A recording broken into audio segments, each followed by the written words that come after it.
Hi, I'm Paul Suter.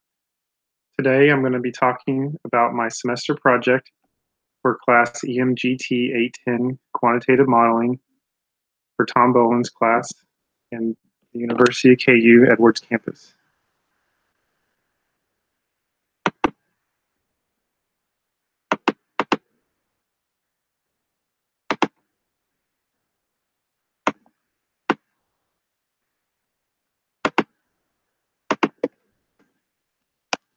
My project covered project maximization for design firm.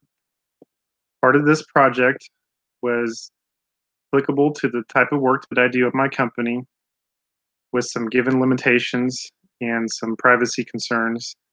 However, I think this part of the project will help not only learn a little bit about modeling, but also share some of the information that learned in this class with my company.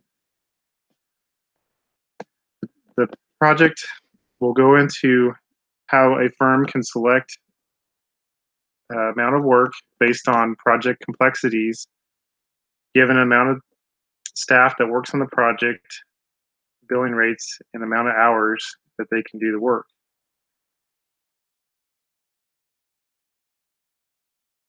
Step one, identify the purpose.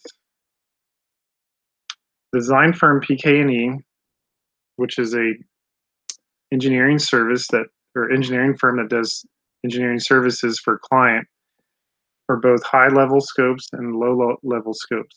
The type of projects used on within the client ranges from high complexity to low complexity, depending on the type of project that they get awarded. Client has invested billions of dollars in order to get these type of work out to the other consultant firms to do the work. PK&E was selected as one of those firms to do the work. Part of the challenge with the company is knowing how much work they could actually take in given with the staff that they have and whether or not they can come up with a profit based on the work. From years past, it was determined that the high level scopes bring in about $100,000 of revenue, with the low level projects bringing in $85,000 of revenue. Even though the high level projects are high complexity, they do not have as much profit margin as low level scopes. Because of this reason, the client has asked the firms, even though the high level scopes may not bring in as much money, they still want them to do the work and not just take on low volume projects. So the client has asked firms to take on at least 25 high level scopes and 75 low projects. They'd also mentioned that they can take on more high level projects over the 25 if they want, with a projection of 65 projects available. Current team for PK&E consists of 10 designers, 4 lead designers, and 3 quality control reviewers. The team has different billing rates of 105, 130, and 150 collectively. Firm predicts that 350 hours are necessary to complete the high volume scopes and 200 hours are necessary to complete the low volume scopes. They want to keep the staff fully utilized throughout the year and forecast that allows them to forecast how much workload the current staff can handle before considering firing or hiring any employees. The hours for the staff will be evaluated based on each quarter.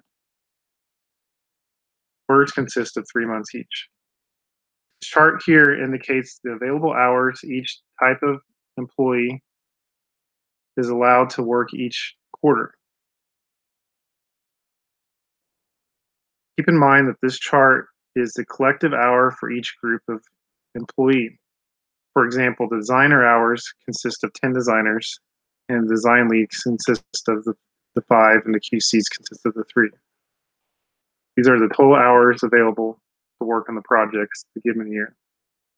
One thing to note about the chart is that the peak months are in quarters 1 and 4. Quarters 2 and 3, although work is still available, are usually slower months of the year. When formulating the model, we have to consider how many projects we can take in each quarter, as well as the number of hours will be worked by each of the design team. The constraints were broken down by each type of projects per quarter, as well as each number of hours worked by employee type per quarter.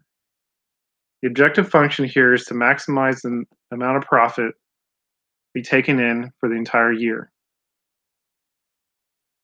It takes consideration of the revenue taken in by the projects of each quarter, subtracted by the number of hours of the billing rates for each hour's worked of different types of employees each quarter.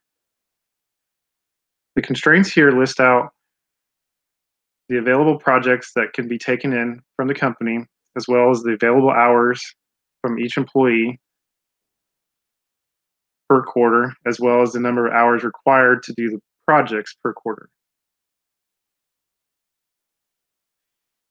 When validating the model, we found out that it doesn't take in consideration of real world or real time scenarios. Such factors include overtime pay, paid time holidays, or scheduling issues, or any adjustments in the budget. However, it can be used as a quick tool for managers to assess when they're trying to take in work for each quarter of any given year. Another issue is that the available hours for each quarter, while there are estimates, also could fluctuate based on the workload of the team. While these are estimates, they are constraints that can be modified as needed to better fit each of the company's quarterly needs. Another thing to consider is, although PK&E wants to keep the same staff, this is unlikely. The historic turnover rates of the company will prove that this is unfeasible. The team most likely will hire, fire, and modify the quantity of staff. Again, this is just kind of a quick snapshot of where the team is currently and how much they can take on based on the given current workload and work staff. So when we exercise the model, a couple things to notice here is the objective function shows the optimization of over $6.8 million of profit. And we can see that the company is allowed to take on all the minimum of the 25 projects plus 2 additional high-level projects. It also noted that the company has taken on the full amount of the low-volume projects that they were allowed to take in, which is 75.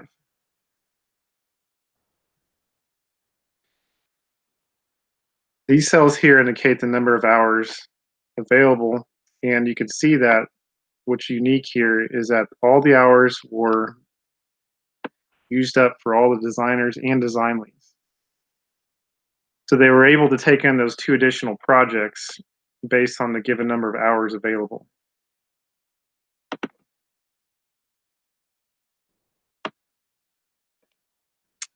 This report here just shows some information from the model of the input given, but it also shows the optimization there of the $6.8 million profit. As mentioned, the results show that the team can take on the limitations that the client has given them, plus 2 additional high-level projects for that optimization of $6.8 million. Result does show some slack in the QC availability, but that is generally accepted since they are high-bill employees. They don't necessarily need to use all the QC staff in order to get the projects complete. When we implement the model, the PK&E can implement to show a broad assessment of the current projected projects of the team that can handle, as well as to modify the hours available for future utilization of employees. It could also be used as negotiating for more work, particularly of more profitable, low-volume projects. And once the projects have been awarded, they could also determine whether or not the staff is sufficient enough or whether they need to hire or fire more employees. This is important, especially when project and design teams are trying to forecast workloads for the year of the given staff. Finding that proper balance of workload and staff is very crucial for design firms. So hopefully this would be a good model for the team to use and projecting the work.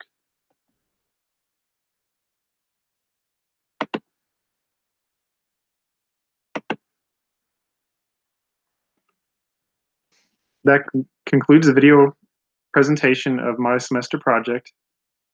For those that would like, please leave comments and questions in this YouTube feed, and so I can answer those questions accordingly.